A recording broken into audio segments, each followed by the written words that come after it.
নিত্যদিনের রান্নায় আজ চলে এলাম একটা পিঠার রেসিপি নিয়ে। রাতের বেলায় ছোটো বোনেরা বললো পিঠা খাবে, তাই চালের গুঁড়া দিয়ে পিঠা তৈরি করা হচ্ছে। কিভাবে পিঠা তৈরি করি চালের গুঁড়া দিয়ে সেটাই আপনাদের সাথে শেয়ার করছি।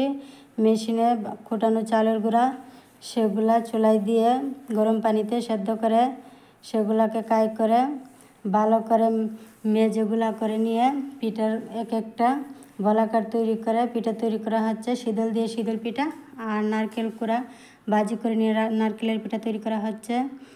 তো আমার ছোটো বোনেরা নারকেলের পিঠা চাইতে শীতলের পিঠাগুলো বেশি পছন্দ করে, সেজন্য শীতলের পিঠাগুলো আগে করে নিয়েছে। আর আমার মিষ্টি পিঠা পছন্দ করে, সেজন্য আমার জন্য নারকেল কুড়া ভাজি করে নারকেল কুড়া দিয়ে নারকেলের পিঠা তৈরি করা হচ্ছে। নারকেলের পিঠার জন্য ছোটো ছোটো বলাকার করে কীভাবে দিয়ে দিচ্ছে দেখুন। আমার ছোটো বোন পিঠার মধ্যে এক একটা পিঠার বল বানিয়ে সেগুলোতে এক বাটির মতো করে গর্ত করে নিয়ে তাতে নারকেল কুড়া দিয়ে মুড়িয়ে মুড়িয়ে তৈরি করে নিচ্ছে পুলি পিঠাগুলোকে। আর ভর্তা পিঠাগুলো তৈরি হয়ে গেছে।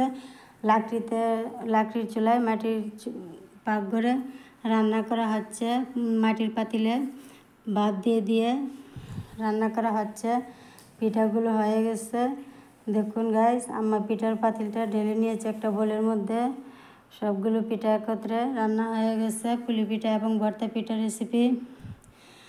পিঠা ডালা মাত্রই পিঠার গন্ধে আমার ভাইজি এসে দাঁড়িয়ে পড়লো একটা প্লেট হাতে নিয়ে। পিঠা খাবে বলে প্লেট নিয়ে দাঁড়িয়ে গেছে, পিঠা খাবে। পিঠার প্রতি আমার ভাইজি অনেক আসক্ত, পিঠা অনেক পছন্দ করে আমার ভাইজি।